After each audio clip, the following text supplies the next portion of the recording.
IFRS 9, IFRS 9 है हमारा financial instruments.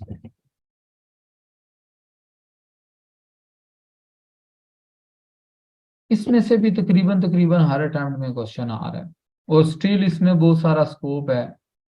और ये क्योंकि अभी लेटेस्टली मतलब रिसेंटली ऐड हुए हुए हैं, तो इसलिए जो है ना वो हमें थोड़ा इनका ख्याल भी करना चाहिए, कि इनको देखना चाहिए कि ये कौन कौन से आपके पास जो है वो स्टैंडर्ड हैं, और इसमें जो है वो क्या क्या चीज़ें जो हैं वो हमें जो है पहले से समझनी है।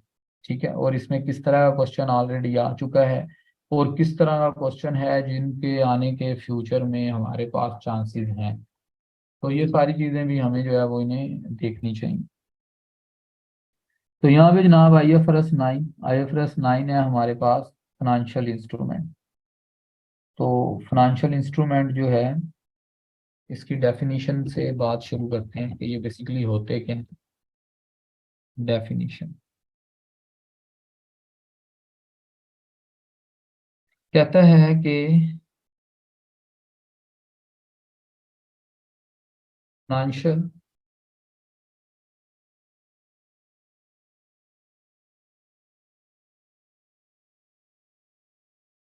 Financial instrument is any contract that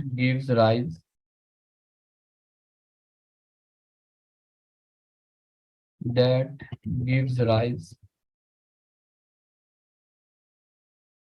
to both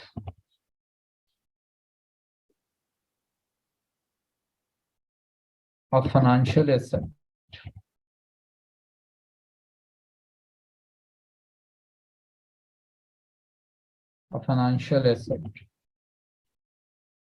in one entity and a financial liability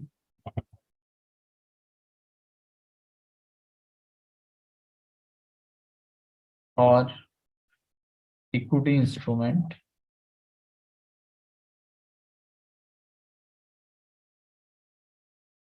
in another entity। देखिए जी, इसकी डेफिनेशन में ही इसकी एक्सप्लेनेशन है सारी की सारी। मतलब डेफिनेशन से ही हमें जो है वो इसका अंदाजा हो जाता है कि ये क्या है। ठीक है, तो हमारे पास फाइनेंशियल इंस्ट्रूमेंट है। कि फाइनेंशियल इंस्ट्रूमेंट क्या है? ऐसा इंस्ट्रूमेंट, ऐसा कंट्रैक्ट है, बल्कि यूं कहेंगे हम कि ये ऐसा कंट्रैक्ट है जिसकी वजह से किसी एक एंटिटी की किताबों में फाइनेंशियल एसेट बनता है, और किसी भी दूसरी एंटिटी की किताबों में फाइनेंशियल लायबिलिटी बनती है, या कोई इक्विटी इंस्ट्रूमेंट बनता है। अच्छा, पहले तो ना हम जरा इन दोनों की ना डेफिनेशन पे गौर कर लें कि बेसिकली इसने ये जो दो बातें कही हैं, हमें इनके बारे में भी तो सारी इंफॉर्मेशन होनी चाहिए कि ये बेसिकली फाइनेंशियल एसेट्स क्या होते हैं, और हमारे पास जो है वो फाइनेंशियल लायबिलिटी क्या होती है। ठीक है, अब अगर मैं कहता हूं कि फाइनेंशियल एसेट्स क्या हैं,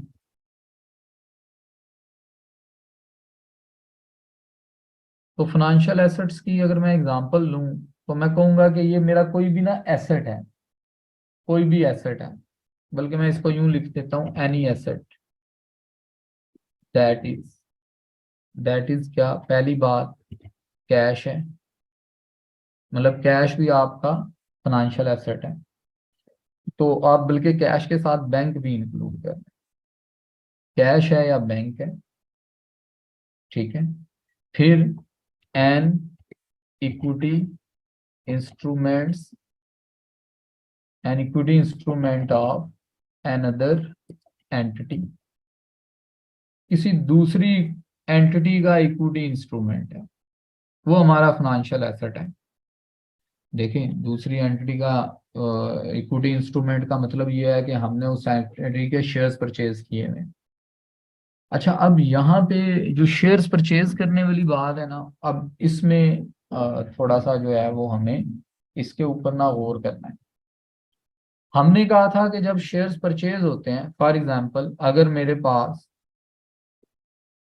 इक्विटी इंस्ट्रूमेंट्स हैं, मतलब शेयर कैपिटल है, इक्विटी इंस्ट्रूमेंट है more than 50% of another entity. अगर मेरे पास किसी दूसरी एंटिटी के मोर देन 50% शेयर्स हैं तो उस पे क्या IFRS 9 लगेगा? नहीं, उस पे IFRS 9 नहीं लगेगा, वो कंसोलिडेशन में आता है। ठीक है, IS 27 या इसमें IFRS आपका एक इन्वॉल्व होता है, और जॉइंट, मेरे जहन में उसका नंबर भूल गया है। पुराना इसमें IS 27 लग रहा होता था, जो सब्सिडरीज थी हमारी, सब्सिडरीज सब्सिडरीज। इसी तरह से हमारे पास अगर इक्विटी इंस्ट्रूमेंट हैं लेकिन वो मोर देन 20% है और अप टू 50% है, तो फिर उसके ऊपर IS 28 लगता है या IFRS 11 लगता है। ठीक है, जिसे हम एसोसिएट कंपनीज कहते हैं।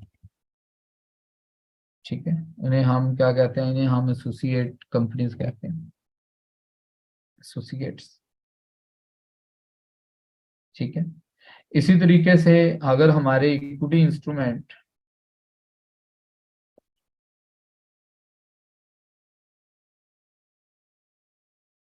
लेस देन 20% है,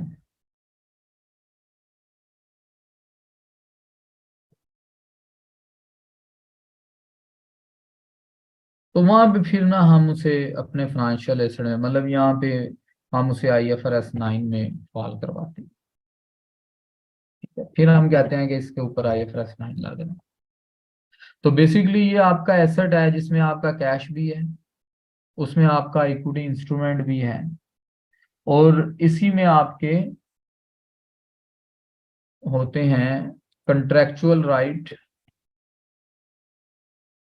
आपके कंट्रेक्चुअल राइट्स होते हैं टू रिसीव कैश और another financial asset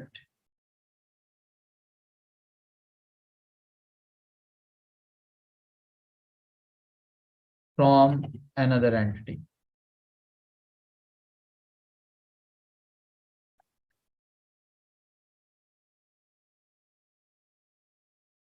This one, ये कंट्रेक्चुअल राइट्स भी होते हैं। अब कंट्रेक्चुअल राइट क्या है भाई?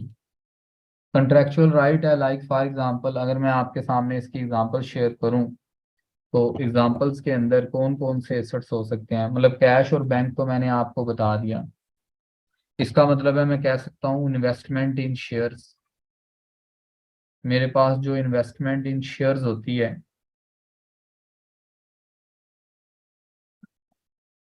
वो भी मेरे पास फाइनेंशियल एसेट्स होते हैं, कंट्रेक्चुअल राइट है।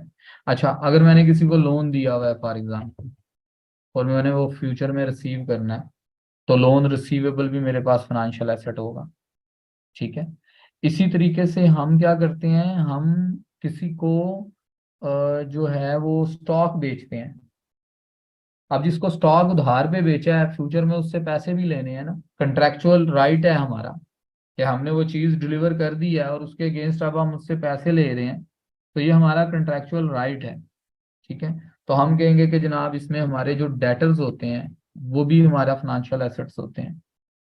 इसी तरह अगर आपने इन्वेस्टमेंट की भी है इन बॉन्ड्स या डिबेंचर्स, किसी दूसरी कंपनी के बॉन्ड या डिबेंचर परचेज किए हुए हैं, तो वो भी हमारे फाइनेंशियल एसेट्स होते हैं। तो basically this is contractual right to receive cash. ठीक है, ये कंट्रेक्चुअल राइट होता है कि कैश फ्यूचर में मिलेगा, ना कि एडवांस मिला गया होगा। फॉर एग्जांपल प्रीपेड एक्सपेंसेस हैं, तो वो आपका प्रीपेड एक्सपेंसेस फाइनेंशियल एसेट नहीं है, क्योंकि कैश अभी रिसीव हो चुका है हमें पहले से, तो वो इसमें फॉल नहीं करते। ठीक है, या पीपी या इन्वेंट्री या इस तरह के जो एसेट्स हैं ये इसमें फॉल नहीं करते। ठीक है जी। अच्छा, फिर फाइनेंशियल एबिलिटी क्या होती है?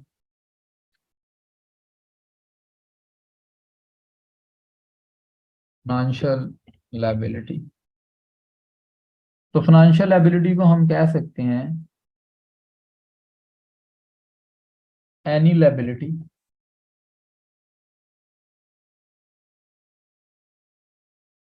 दैट इज,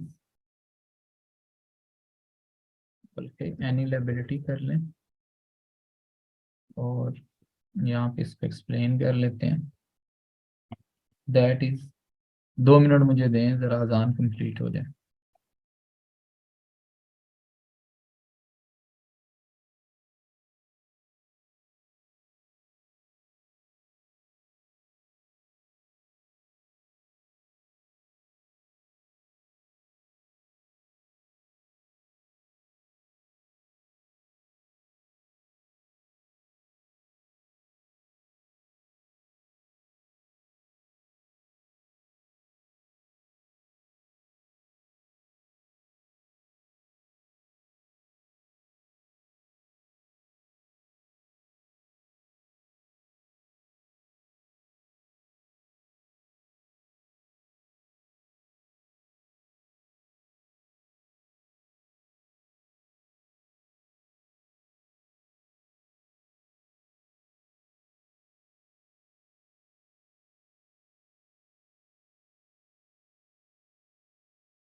जी जनाब, तो हम कहेंगे any liability that is,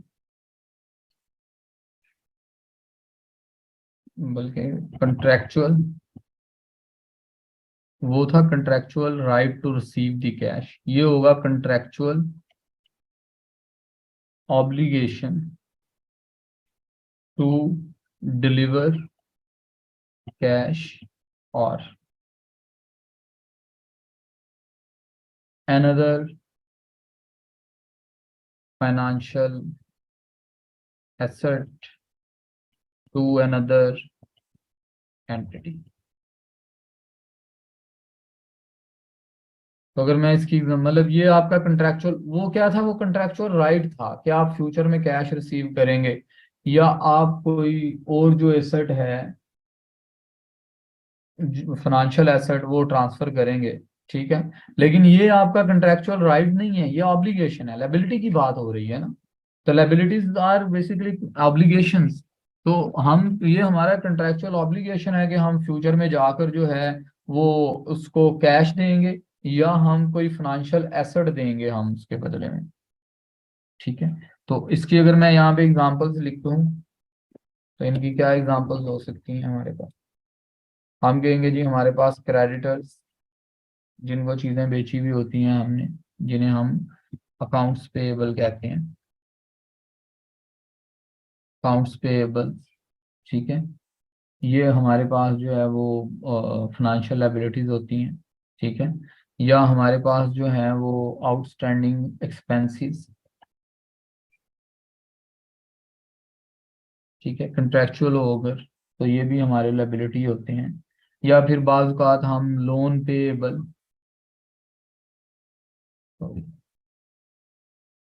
loan payable,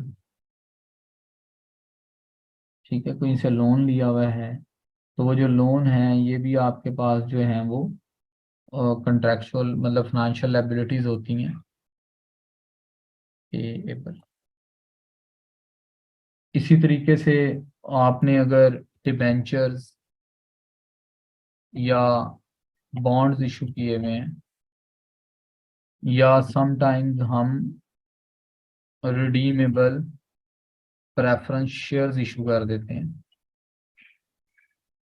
तो ये भी हमारे पास फाइनेंशियल लायबिलिटीज होती हैं। तो जब हमें फाइनेंशियल एसेट और लायबिलिटी की समझ आ जाती है, तो अब हम फाइनेंशियल इंस्ट्रूमेंट को समझ सकते हैं कि फाइनेंशियल इंस्ट्रूमेंट क्या है। कहता है कि फाइनेंशियल इंस्ट्रूमेंट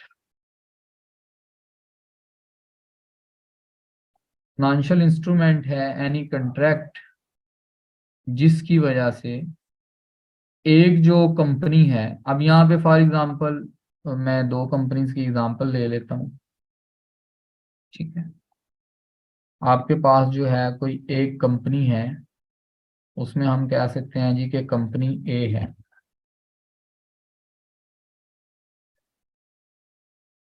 और हमारे पास जो है वो कंपनी बी है। कंपनी ए जो है ये कंपनी बी में इन्वेस्टमेंट करना चाहती है। कंपनी ए जो है वो कंपनी बी में इन्वेस्टमेंट करना चाहती है। अब इन्वेस्टमेंट के क्या तरीके हो सकते हैं? भाई इन्वेस्टमेंट का तरीका ये हो सकता है कि वो उसके शेयर्स परचेज कर ले, या इन्वेस्टमेंट का तरीका हो सकता है कि वो उसके बॉन्ड्स या डिबेंचर्स परचेज कर ले। अब ये शेयर्स परचेज कर ले, इक्विजिशन ऑफ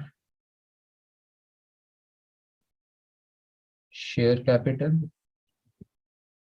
या इक्विजिशन ऑफ बॉन्ड्स। ठीक है, इसके लिए दोनों केसेस में, चाहे ये शेयर कैपिटल परचेज करे या ये बॉन्ड्स परचेज करे, इसके लिए दोनों सूरतों में फाइनेंशियल एसेट है।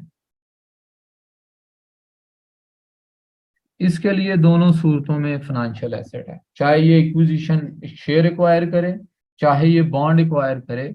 दोनों सूरतों में जो इन्वेस्टमेंट वाली कंपनी ये है, उसके लिए ये फाइनेंशियल एसेट है। दिस इज इन्वेस्टर, मैं इसको लिख देता हूँ investor, and this is investing. अच्छा, अब ये वाली जो कंपनी है, अगर इससे शेयर कैपिटल परचेज करती है, मतलब कंपनी ए कंपनी बी से शेयर कैपिटल उसका परचेज करती है, तो कंपनी बी के लिए क्या होगा? कंपनी बी के लिए वो इक्विटी इंस्ट्रूमेंट होगा।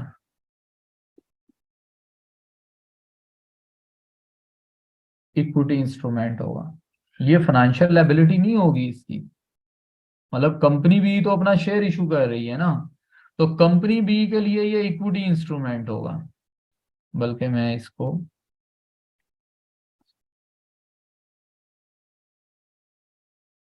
सॉरी, मैं यहाँ पे लिखता हूँ से इक्विटी इंस्ट्रूमेंट। मैं इसको ना बैकवर्ड एरो लगाता हूँ, कि इधर से उधर एरो लगाते हैं इसको, कि भाई ये इक्विटी इंस्ट्रूमेंट इसको इशू करेगी अगर वो शेयर कैपिटल में इन्वेस्टमेंट कर रही है। अगर वो शेयर कैपिटल नहीं बॉन्ड्स खरीद रही है, तो ये जो बॉन्ड्स होंगे ये इस कंपनी के लिए फाइनेंशियल लायबिलिटी कहलाएंगे। ठीक है, तो याद ये रखना है कि शेयर कैपिटल जो होता है ना, वो आपकी फाइनेंशियल लायबिलिटी नहीं होती। ठीक है, वो फाइनेंशियल लायबिलिटी नहीं है। तो फाइनेंशियल लायबिलिटी तब है जब ये बॉन्ड एक्वायर करेगी, और इक्विटी इंस्ट्रूमेंट तब है जब शेयर एक्वायर किए जाएंगे। तो कंपनी ए के लिए दोनों चीजें ही फाइनेंशियल एसेट है, चाहे इक्विटी परचेज हो रही है चाहे वो बॉन्ड परचेज कर रहे हैं। लेकिन कंपनी बी के लिए अगर वो शेयर कैपिटल परचेज कर लेता है, तो कंपनी ए कहेगी कि जनाब मेरे शेयर कैपिटल में जो है ना वो, सॉरी, मेरे शेयर का जी कंपनी बी के शेयर कैपिटल में इजाफा हो जाएगा। लेकिन अगर कंपनी ए उसके बॉन्ड परचेज कर लेती है, तो उसका मतलब है कि इसकी फाइनेंशियल लायबिलिटी में इजाफा हो जाएगा। तो इस बात को हमने जो है वो अच्छे से समझे कि फाइनेंशियल एसेट, इसकी नेचर चेंज नहीं होती, चाहे आप शेयर्स खरीदें या बॉन्ड खरीदें। लेकिन आपके अगर शेयर्स खरीदे जाएंगे तो इन्वेस्टी के लिए इक्विटी कहलाएगी, और अगर बॉन्ड्स परचेज किए जाएंगे तो इन्वेस्टी के लिए ये फाइनेंशियल लायबिलिटी कहलाएगी। तो बेसिकली हमने जो IFRS 9, आपके इसमें डेरिवेटिव्स नहीं है आपके सिलेबस के अंदर, तो हम जो यहाँ पे स्टडी करेंगे वो हम स्टडी करेंगे फाइनेंशियल इंस्ट्रूमेंट ये वाले। ठीक है, इन्वेस्टर के पॉइंट ऑफ व्यू से कि ये उसकी अकाउंटिंग कैसे रिकॉर्ड करता है, और हम इसको डिस्कस करेंगे इन्वेस्टी के पॉइंट ऑफ व्यू से कि इन्वेस्टी जो है वो उसको अपनी किताबों में किस तरीके से रिकग्नाइज करते हैं। तो वन बाय वन जो है वो हमने इन दोनों को स्टडी करना है, इन्वेस्टर पॉइंट ऑफ व्यू से भी और हमने इन्वेस्टी पॉइंट ऑफ व्यू से भी। ठीक है जी। तो जनाब हम आज देखते हैं कि भाई accounting treatments for investment in, बल्कि accounting treatments in the books of investor. ठीक है, accounting treatments in the books of investor. Investor की किताबों में जो अकाउंटिंग ट्रीटमेंट है वो हमने कैसे करने हैं। इसके दो पोर्शन है, ए इन्वेस्टमेंट इन इक्विटी इंस्ट्रूमेंट, अगर ये इक्विटी इंस्ट्रूमेंट खरीदता है तो क्या करना है, और B investment in debt instruments, अगर ये डेट इंस्ट्रूमेंट में इन्वेस्टमेंट करता है फिर क्या करना है। तो इसमें सबसे पहले हम इसको देख लेते हैं, investment in equity instrument. Investment in equity instrument, अच्छा हमने ना जी पहले ना इसके लिए एक टेबल जो है वो तैयार कर लेना है। वो टेबल हमारी हेल्प करेगा डिसीजन मेकिंग के अंदर, मतलब जब हम इसको अकाउंटिंग इसकी कर रहे होंगे, ट्रीटमेंट इसके कर रहे होंगे, तो वो जो टेबल है वो हमें हेल्प करता है इसमें। तो हमारे पास जो है वो IFRS 9 हमें दो तरह की अकाउंटिंग ट्रीटमेंट इसमें अलाउ करवाता है। वो कहता है कि आप दो तरह से इसके अकाउंटिंग ट्रीटमेंट्स कर सकते हैं। पहला तरीका है जिसको वो कहता है कि फेयर वैल्यू थ्रू प्रॉफिट और लॉस। पहला तरीका है जिसको वो कहता है फेयर वैल्यू थ्रू प्रॉफिट और लॉस। ठीक है, और दूसरा तरीका है जिसको वो कहता है फेयर वैल्यू थ्रू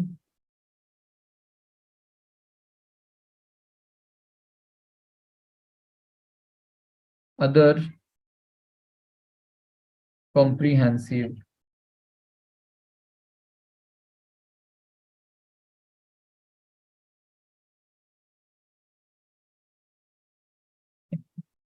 तो बेसिकली ये दो तरीके हैं जिनसे हम इसकी अकाउंटिंग कर सकते हैं।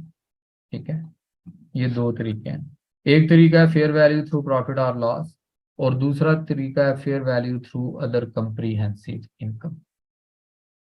अब इन दोनों को हम देख लेते हैं कि इसमें हमने करना क्या होता है। This one and this one, इसमें ना जी हम एक टेबल तैयार कर लेंगे। ठीक है, सबसे पहली बात यह है कि पर्पस क्या होगा। ठीक है, आपने वो जो इक्विटी इंस्ट्रूमेंट्स परचेज किए हैं, खरीदे हैं, किस मकसद के लिए खरीदे हैं। ठीक है, सबसे पहली बात यह है कि पर्पस क्या है। देखिए जी दो तरह के पर्पस होते हैं। एक पर्पस ये होता है कि हम ना शॉर्ट टर्म पर्पस के लिए खरीदते हैं कि यार इक्विटी इंस्ट्रूमेंट खरीद लो, शेयर्स खरीद लो, जैसे ही शेयर्स प्राइस बढ़ेगी ना हम फौरन उसे बेच देंगे।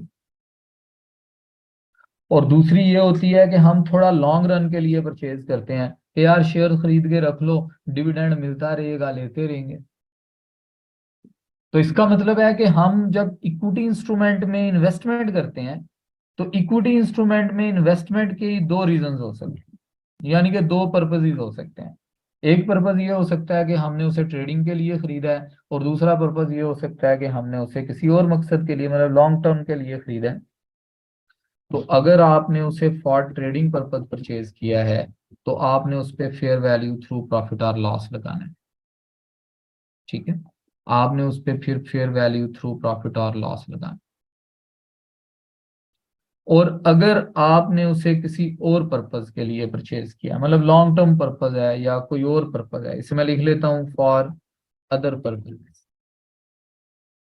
अगर आपने किसी उसे अदर पर्पसेस के लिए खरीदा है तो फिर आपने उस पर fair value through other comprehensive income को फॉलो करना। ठीक है जी। ओके, दूसरी बात ले लेते हैं, इनिशियल रिकॉग्निशन। इनिशियल रिकॉग्निशन किस पे होनी है? तो इसमें हमने कहना है कि भाई यहाँ पे अगर आपने फेयर वैल्यू थ्रू प्रॉफिट और लॉस को फॉलो करना है तो फिर आपने उसे एट फेयर वैल्यू रिकॉग्नाइज करना है। ठीक है, फेयर वैल्यू मीन जिस कीमत पे आपने उसे खरीदा है,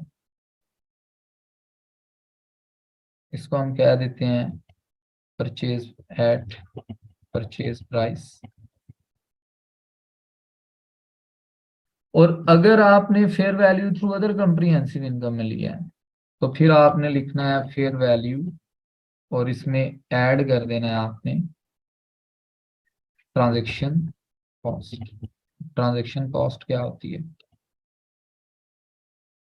भाई? ट्रांजैक्शन कॉस्ट होती है कि हम कहते हैं कि फॉर एग्जांपल जब आप कोई ये इक्विटी या डेट इंस्ट्रूमेंट वगैरह परचेज करने जाते हैं तो डेफिनेटली आप स्टॉक मार्केट से खरीदते हैं। तो जब स्टॉक मार्केट से खरीदते हैं तो आपको वहाँ की फी वगैरह भी पे करनी पड़ती है, ब्रोकर को कमीशन भी देनी पड़ती है, वगैरह वगैरह। ये सारी चीज़ें ट्रांजेक्शन कॉस्ट कहलाती हैं। तो अगर आप fair value through other comprehensive income model adopt कर रहे हैं तो फिर फेयर वैल्यू में ट्रांजेक्शन कॉस्ट भी ऐड होगी। अच्छा, एग्जामिनेशन में ना एग्जामिनर बताएगा आपको कि आपने मॉडल कौन सा फॉलो करना है, ये फेयर वैल्यू थ्रू प्रॉफिट और लॉस या fair value through other comprehensive income. ठीक है।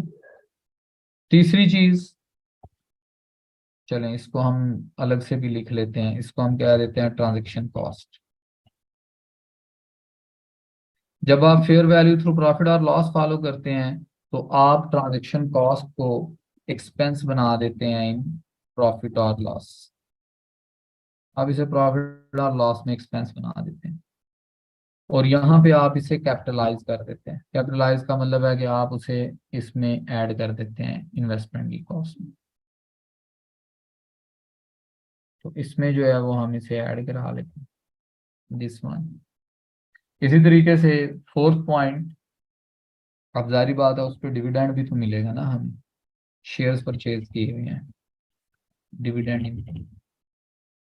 ठीक है, तो डिविडेंड इनकम दोनों केसेस में सिंपल सी बात है, आपने उसे इनकम शो करना है इन प्रॉफिट और लॉस।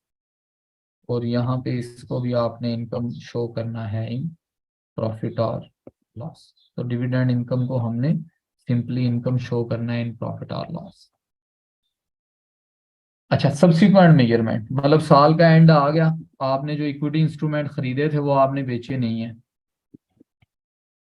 सब्सिक्वेंट मेजरमेंट, साल का एंड आ गया, आपने वो इक्विटी इंस्ट्रूमेंट बेचे नहीं है। ठीक है, तो हमने कहना है एट फेयर वैल्यू और यहाँ पे लिखना है फेयर वैल्यू गेन या loss will be charge to profit और लॉस। ठीक है, आपने इसे फेयर वैल्यू के ऊपर रिकॉग्नाइज करना है और फेयर वैल्यू में जो आपके पास गेन या लॉस होगा वो आपने प्रॉफिट और लॉस को चार्ज करना है। ठीक है, यहाँ पे भी आपने इसे फेयर वैल्यू पे रिकॉग्नाइज करना है, बट फेयर वैल्यू गेन और loss will be shown in other comprehensive income. इसका गेन या लॉस आपने अदर कॉम्प्रिहेंसिव इनकम में लेकर जाना होता है, जैसे रिवैल्यूएशन सरप्लस का ट्रीटमेंट करते हैं। रिवैल्यूएशन सरप्लस को हम इक्विटी में लेकर जाते हैं ना, तो इसी तरीके से इसको भी हम इक्विटी में लेकर जाते हैं। मतलब अगर आपको फेयर वैल्यू गेन हो रहा है fair value through other comprehensive income के मॉडल में, तो वो जो गेन हो रहा होगा उसको आपने एसओएफपी के अंदर अपनी इक्विटी शो करना है। ठीक है, उसको आपने अपनी इक्विटी शो करना है। और आखिरी चीज है इसकी डिस्पोजल। ये रूल्स एक दफा लिख लेंगे ना, फिर जब हम क्वेश्चन अटेम्प्ट करेंगे तो हमारे लिए इसमें आसानी हो जाएगी। डिस्पोजल, इसमें गेन और loss on disposal will be charge to profit और लॉस, ये प्रॉफिट और लॉस को चार्ज होंगे। ठीक है, यहाँ पे गेन और लॉस ये भी सेम रहेगा, will be charge to profit और लॉस। यहाँ पे आपने एक चीज ध्यान में रखनी है, ठीक है, कि जैसे जो एसेट रिवैल्यू हो जाता था ना IAS 16 में, तो उसके ऊपर जो रिवैल्यूएशन सरप्लस होता था, हम उसे at the time of disposal retained earning में ट्रांसफर कर देते थे। तो any fair value gain will be transferred to retained earning at the time of disposal. तो at the time of disposal जो है वो हम उसको रिटेन्ड अर्निंग को इसे ट्रांसफर कर देते हैं। तो ये जनाब रूल्स थे इसके। अभी मैंने जस्ट रूल्स लिखे हैं, वो भी इक्विटी इंस्ट्रूमेंट के, डेट के नहीं लिखे। इंशाल्लाह नेक्स्ट क्लास में जो है ना वो हम इनके रूल्स पे, मैं डेट के रूल्स भी लिखूंगा और फिर हम क्लास में कुछ क्वेश्चन भी अटेम्प्ट करेंगे ताकि आपको इन रूल्स की एप्लीकेशन भी समझ आ जाए।